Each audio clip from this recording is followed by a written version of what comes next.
নমস্কার বন্ধুরা, আমি সঞ্চিতাস এসেন্স রেসিপিস ইউটিউব চ্যানেলে আপনাদের সবাইকে স্বাগত।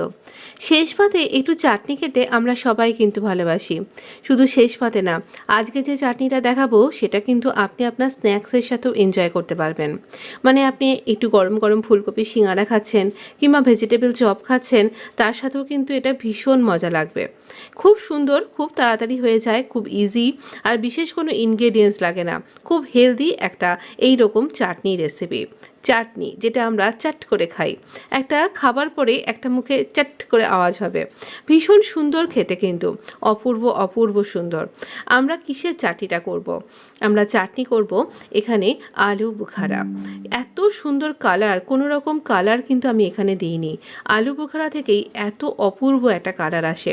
এই সময় বাজারে খুব ভালো ভালো পাকা পাকা আলু বুখারা পাওয়া যায়।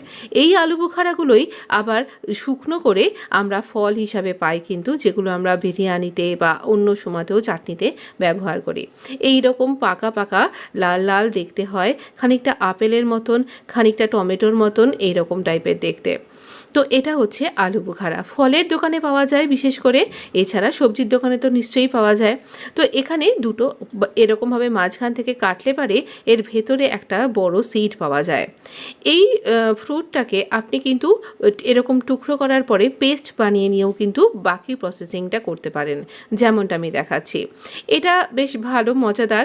এরকমভাবে আমের আঁটি যেমন চুষে খেতে ভালো লাগে, ঠিক এটাও সেরকম খেতে ভালো লাগবে।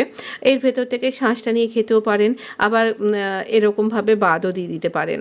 আমি টুকরো করে আজকে পেস্ট বানাইনি, আমি এরকম টমেটোর মতন করে স্লাইস করে নিয়ে একটু আরও বেশি করে ঝিরিঝিরি করে টুকরো করে নিয়ে আমি চাটনিটা তৈরি করেছি। ভীষণ জুসি এটা, দেখতেই পাচ্ছেন পুরো চপিং বোর্ডটা জুস জুস মতন হয়ে গেল। তো এই রকম করে আমরা এই সুন্দর আলু বুখারার এই চাটনিটা কিন্তু তৈরি করব। এরকম করে কেটে নিতে হবে, স্লাইস করে যতটা পাতলা পাতলা করে কাটতে পারবেন।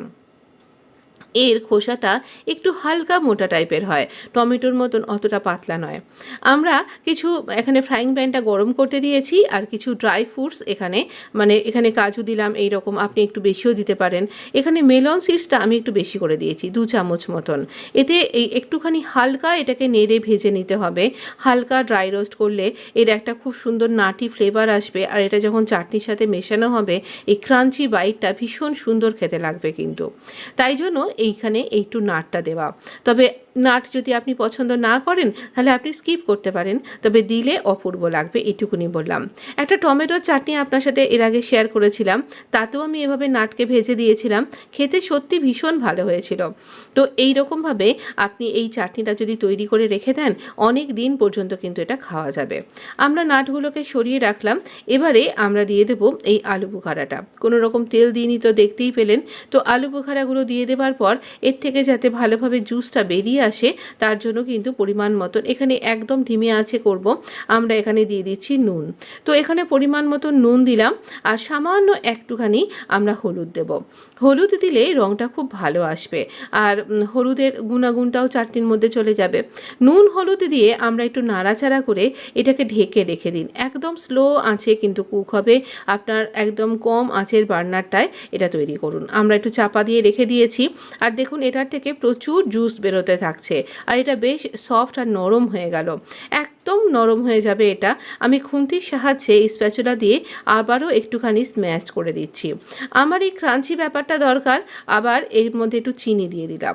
চিনি এটা কিন্তু খুব টক তেঁতুলের মতন অতটা নয়, আপনি একটুখানি কাঁচা খেয়ে তবে রান্না করুন, তাহলে এটা খাওয়া যাবে কাঁচা, কোনো অসুবিধা নেই। খুব বেশি টক নয় এটা, এটা সামান্য একটুখানি টক, খানিকটা পাকা আমের টক, পাকা আমের যেমন টক হয় খানিকটা বলতে পারেন সেই রকম টাইপের, বা তার থেকেও কম টক।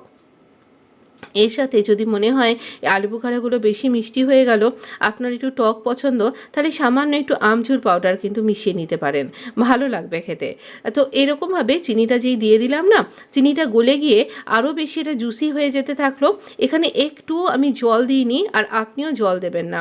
আপনি যদি মনে করেন একটা আলু বুখারা গোটা দেবেন, একটা আলু বুখারাকে একদম পেস্ট করে দিন, কিন্তু জল দেবেন না। জলটা দেবেন না, আমি বারবারই বারণ করছি।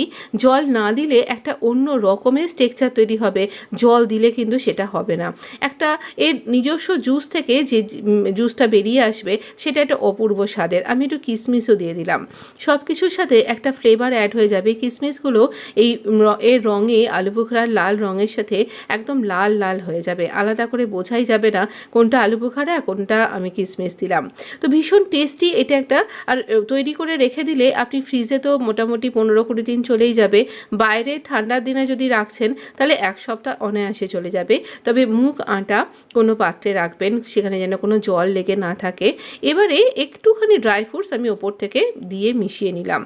এবার বাকি ড্রাই ফ্রুটসটা আমি ডেকোরেশনের সময় দেবো।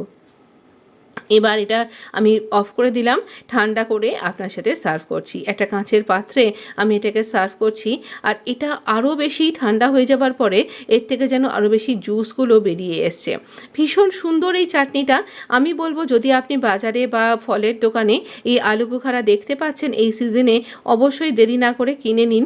খুব আহামরি অনেক দাম এরকম টাইপের নয়, এর থেকে অনেক দামি ফল আমরা কিন্তু কিনে খেয়ে থাকি। তবে এইটা কিন্তু এই সিজনাল একটা ফল খাওয়া যেমন উপকার, তেমন এই রকম একটা ফল আপনার শরীরে যেমন উপকার দেবে, তেমন টেস্টটাও ভীষণ সুন্দর।